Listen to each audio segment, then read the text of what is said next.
Hello friends, good mornings.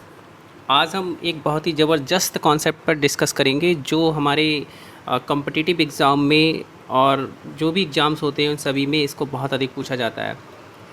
तो ये जो कॉन्सेप्ट है वो हार्ड और हार्डली पर बेस्ड है। तो हार्ड जो होता है, हार्ड का मतलब होता है उत्साह के साथ, पूरी शक्ति से। ठीक है, ये एक एडवर्ब के रूप में यूज होता है।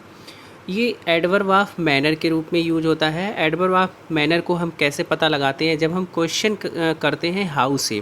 सेंटेंस में जब हम वर्ब से क्वेश्चन करेंगे हाउ से, तो हमारा जो रिप्लाई आएगा वो एडवर्ब ऑफ मैनर आएगा, जो हमें तरीका बताएगा। ठीक है, तो जैसे कि सेंटेंस है, our team played hard in Pakistan. हमारी टीम जो है वो पाकिस्तान में, हार्ड का मतलब क्या हुआ, बहुत ही मेहनत से खेली। तो यहाँ पर ये हार्ड जो है वो एक एडवर्ब है और ये एडवर्ब ऑफ मैनर है।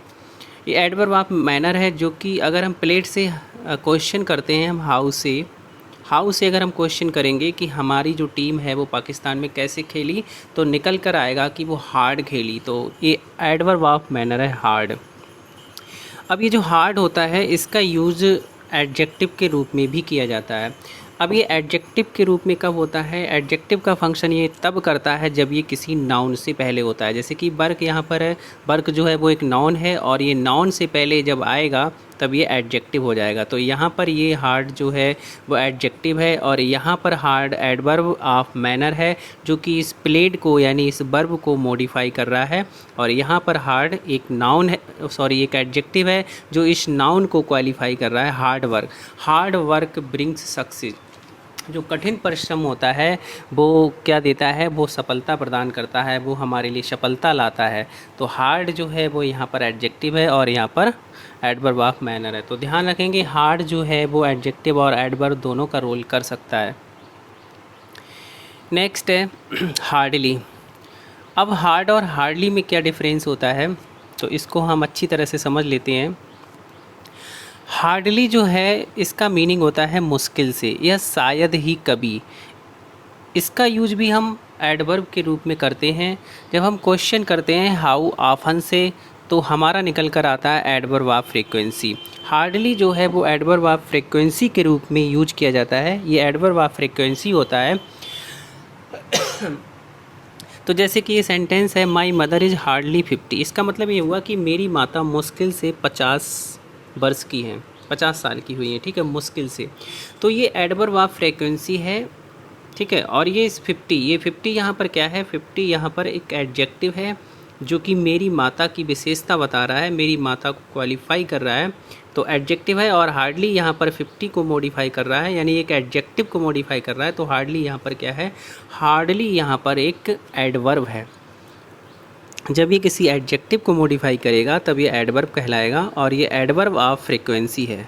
जिस तरह से ऑलवेज होता है, नेवर होता है, ये सभी एडवर्ब ऑफ फ्रीक्वेंसी होते हैं। ये बारंबारता को दर्शाते हैं, फ्रीक्वेंसी को दर्शाते हैं। ठीक है, हाउ ऑफन का मतलब होता है कितनी बार, कितनी बार। जैसे मैं कहूँ कि मैं सदैव स्कूल जाता हूँ, तो मैं कितनी बार स्कूल जाता हूँ, ऑलवेज, यानी सदैव स्कूल जाता हूँ। तो ऑलवेज वर्ड जो है फ्रीक्वेंसी को दर्शाएगा। इसी तरह से हार्डली वर्ड भी जो है वो एडवर्ब ऑफ फ्रीक्वेंसी को शो करता है। नेक्स्ट है, she hardly gets up before sunrise. वह शायद ही सूर्य सनराइज यानी सूर्य निकलने से पहले, वह शायद ही सूर्य निकलने से पहले उठती होगी। ठीक है, तो यहाँ पर हार्डली जो है वो एक एडवर्ब है जो इस गेट्स यानी इस वर्ब को मॉडिफाई कर रहा है और ये एडवर्ब ऑफ फ्रीक्वेंसी है। तो क्वेश्चन अगर आ जाता है, ये हमारे सुपर टैट या टीजीटी पीजीटी जो भी एग्ज़ाम्स होते हैं जिनमें इंग्लिश को पूछा जाता है, तो उसमें हार्ड और हार्डली को बहुत पूछा जाता है। ये बहुत ही इम्पॉर्टेंट और बहुत ही ज़बरदस्त कॉन्सेप्ट है। तो इस तरह से भी पूछा जा सकता है कि यहाँ पर सपोज करिए हार्डली की जगह स्पेस दे दिया जाएगा, नीचे ऑप्शन में दे दिया जाएगा, या हार्डली को अंडरलाइन कर दिया जाएगा और नीचे ऑप्शन में होगा कि ये क्या है, मतलब एडजेक्टिव है या एडवर्ब है या एडवर्ब ऑफ फ्रीक्वेंसी है, एडवर्ब ऑफ मैनर है। तो आपका रिप्लाई होगा कि एडवर्ब ऑफ फ्रीक्वेंसी है। तो आप ध्यान रखेंगे ये एडवर्ब ऑफ फ्रीक्वेंसी है। नेक्स्ट है, ये कुछ एग्जाम्पल्स हैं, इनके थ्रू हम समझने की कोशिश करते हैं। He had scarcely hardly entered the village. देखिए स्कार्सली और हार्डली जो होता है वो एक ही चीज़ होता है, चाहे हम स्कार्सली का यूज करें चाहे हार्डली का यूज करें। एक वर्ड होता है बैरली, BARELY, एक बैरली होता है। ये तीनों एक ही वर्ड होते हैं। इन तीनों का मतलब जो होता है वो सेम होता है, मुश्किल से, जिसका मतलब होता है मुश्किल से ही। तो ये सेंटेंस है he had scarcely hardly, scarcely या हार्डली। आपके क्वेश्चन पेपर में या तो ये स्कैर्सली वर्ड होगा या हार्डली वर्ड होगा, ठीक है। एंटर्ड द विलेज, इसका मतलब हुआ मैं मुश्किल से ही, मैंने मुश्किल से ही, सॉरी ही है ना, उसने मुश्किल से ही गांव में प्रवेश किया। हिज फादर डाइड, कि उसके पिता की, मतलब उसके पिता जो थे वो मर गए। मतलब उसके गांव में प्रवेश करने से पहले ही उसके पिता जो थे वो डाइड हो गए, मर गए। तो यहाँ पर देखिए ये जो स्पेस है यहाँ पर हमें क्या फिल करना है। तो एक बात ये ध्यान रखेंगे कि स्कैर्सली हार्डली जो होता है इनके साथ हमेशा वेन का यूज किया जाता है। ये जब भी सेंटेंस में आपको दिखाई दें तो ध्यान रखना कि इनके साथ किसका यूज करते हैं, वेन का। बिफोर का भी यूज करते हैं हम इसके साथ, ठीक है, बिफोर का, लेकिन ज़्यादातर हम वेन का ही यूज करते हैं। अगर सपोज करिए क्वेश्चन पेपर में आ जाए, अगर वेन ऑप्शन में ना दिया हो सकता है बिफोर दे दिया जाए, तो फिलहाल आप दोनों याद रखें, लेकिन वेन जो है वो ज़्यादा यूज में आता है। तो ध्यान रखेंगे स्कैर्सली हार्डली या वेरली जो होते हैं इनके साथ हमेशा वेन का यूज करते हैं। जैसे कि नो सूनर एक वर्ड है, नो सूनर, नो सूनर के साथ भी हम किसका यूज करते हैं, उसके साथ हम देन का यूज करते हैं। इसी तरह से इसके साथ हम भेन का यूज करते हैं। तो यहाँ पर क्या आएगा, यहाँ पर भेन फिल किया जाएगा, WHEN, भेन। तो ध्यान रखेंगे भेन।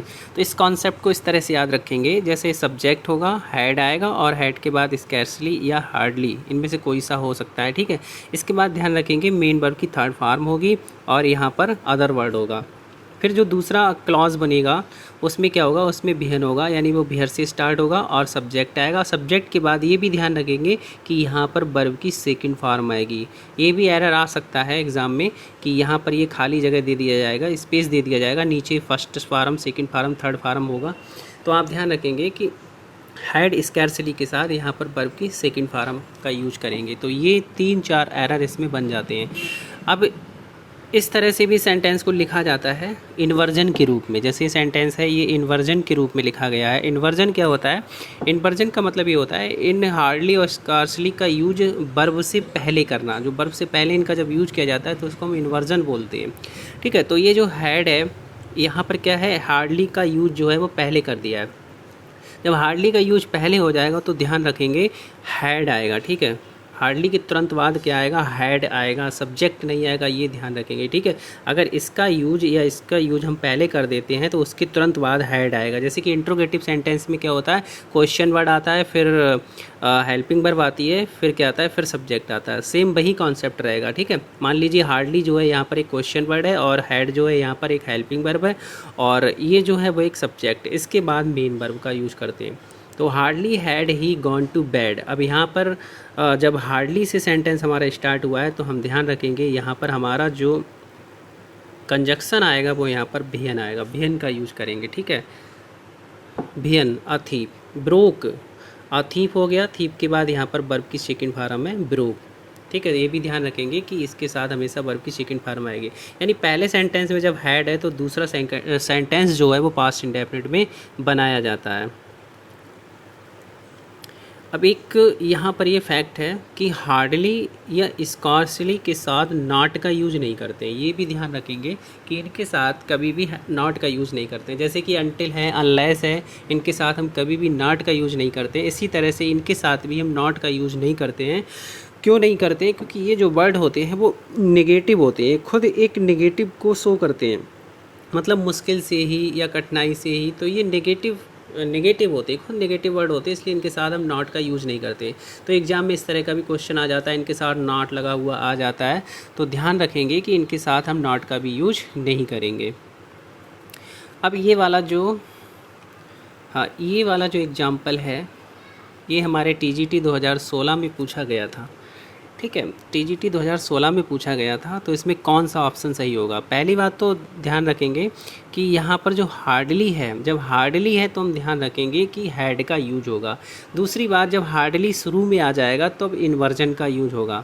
इन्वर्जन का मतलब वही, मान लीजिए ये हार्डली जो है वो एक क्वेश्चन वर्ड है और इसके तुरंत बाद क्या आएगा? हेल्पिंग वर्ब आएगी, और हेल्पिंग वर्ब के तुरंत बाद क्या आएगा? सब्जेक्ट आएगा। तो जब हार्डली शुरू में आ गया, सेंटेंस के प्रारंभ में आ गया, तो हम सबसे पहले हार्डली हो गया, हार्डली के बाद हेल्पिंग वर्ब का यूज करेंगे। तो हेल्पिंग वर्ब क्या? हैड है, ठीक है। इसके बाद क्या है? सब्जेक्ट। तो ये वाला हमारा ऑप्शन जो है वो राइट होगा। तो यहाँ पर क्या फिल किया जाएगा? Hardly had she reached her home when the rain started. ठीक है, तो ध्यान रखेंगे। देखिए इसके साथ भेन लगा हुआ है और वर्ब की सेकंड फॉर्म भी है।